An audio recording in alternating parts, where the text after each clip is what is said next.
Shalom, saudara yang dikasihi Tuhan Yesus Kristus. Selamat pagi, salam sejahtera buat saudara semua dimanapun saudara berada. Damai dan sukacita oleh Roh Kudus melimpah senantiasa dalam hati dan kehidupan saudara semua. Sebelum kita mendengarkan renungan firman Tuhan, mari sama-sama kita berdoa. Bapa kami yang di surga, Bapa di dalam nama Tuhan Yesus Kristus, kami mengucap syukur Tuhan untuk perlindungan-Mu sepanjang malam hingga pagi hari ini. Kembali kami menikmati anugerah berkat Tuhan, dan kami mengalami kebaikan-Mu ya Tuhan di pagi hari ini. Sungguh kasih setia-Mu tidak pernah berkesudahan, rahmat-Mu selalu baru bagi kami. Pada saat ini ya Tuhan, kami mau mendengarkan sabda firman-Mu. Berbicaralah kepada kami masing-masing secara pribadi.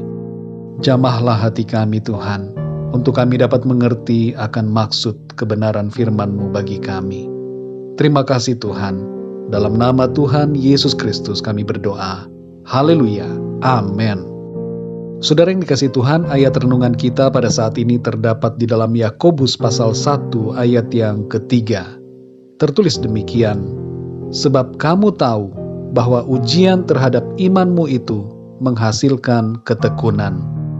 Saudara yang dikasihi Tuhan, pernahkah saudara tahu daratan mana di bumi ini yang merupakan tempat terkering di dunia dan tidak pernah mengalami hujan? Ada beberapa tempat di gurun Atacama, Chili, di mana hujan tidak pernah turun di sana. Dan hal itu menyebabkan daerah gurun tersebut menjadi tempat yang terkering di dunia. Namun ada yang aneh saudara. Di daerah gurun kering ini ada ratusan spesies tanaman yang tumbuh di sana. Kekeringan tidak menghambat pertumbuhan berbagai jenis tanaman itu. Fakta ini memberikan pelajaran yang bermakna secara rohani kepada kita, bahwa kekeringan bukan berarti tidak ada harapan. Kekeringan bukan berarti akhir dari segala-galanya. Dan kekeringan bukan halangan untuk mengalami pertambahan dan berkat-berkat dalam kehidupan kita. Dalam Yakobus 1 ayat yang ketiga dikatakan, sebab kamu tahu bahwa ujian terhadap imanmu itu menghasilkan ketekunan. Saudara yang terkasih, ketika kita mengalami ujian tertentu dalam hidup, ada kalanya kita merasa tidak ada harapan, tidak ada peluang, dan kita merasa kita tidak mungkin bertahan. Tapi justru dalam keadaan ujian itu, seharusnya kita bersyukur, karena seringkali justru di saat-saat seperti itu, kita malah mengalami pertumbuhan dan menjadi semakin kuat di dalam Tuhan. Saudara yang dikasihi Tuhan, mari kita pikirkan, di bagian lautan mana yang tidak ada gelombang? Semua bagian laut bergelombang. Kehidupan kita juga tidak luput dari gelombang ujian. Jangan kita takut menghadapi gelombang hidup, karena ada Tuhan yang senantiasa menolong kita. Hal yang terpenting dalam menghadapi ujian masalah atau kesulitan bukanlah mengenai solusinya. Kita seringkali ingin cepat-cepat dapat solusi, saudara. Tapi sebenarnya hal yang terpenting dan paling berharga dari setiap ujian adalah kekuatan yang kita dapatkan dari Tuhan dalam setiap proses yang kita jalani. Inilah yang disebutkan sebagai ketekunan dalam ayat ini. Ujian iman menghasilkan ketekunan. Saudara yang dikasihi Tuhan, kita akan segera memasuki tahun yang baru, tahun 2021. Sepanjang tahun 2020 ini, mungkin bagi kebanyakan dari kita, menjadi tahun yang penuh dengan ujian. Ada banyak hal yang menghantam berbagai aspek kehidupan kita. Pandemi yang berlangsung selama hampir 1 tahun ini membuat banyak aspek terdampak. Namun kalau kita mau membuka hati dan mau belajar, sebenarnya saudara, situasi ini mengajarkan kita banyak hal.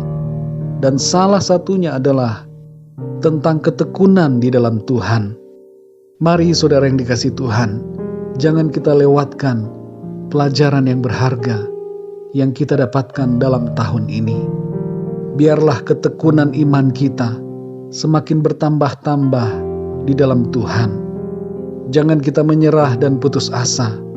Tetaplah bersyukur, berharap, taat dan setia kepada Tuhan. Biarlah kita semua menjadi semakin sempurna dan semakin indah dalam pandangan mata Tuhan. Tidak lama lagi, saudara, kita akan memasuki tahun yang baru. Percayalah bahwa Tuhan selalu menyertai kita sampai kesudahan segala sesuatu.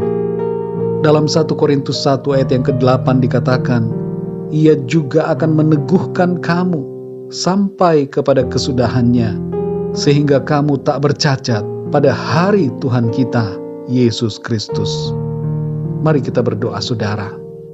Bapa kami yang di sorga, Bapa, di dalam nama Tuhan Yesus Kristus, kami mengucap syukur Tuhan untuk firman-Mu yang mengajarkan kami untuk senantiasa tekun dalam setiap ujian yang Tuhan izinkan terjadi dalam kehidupan kami.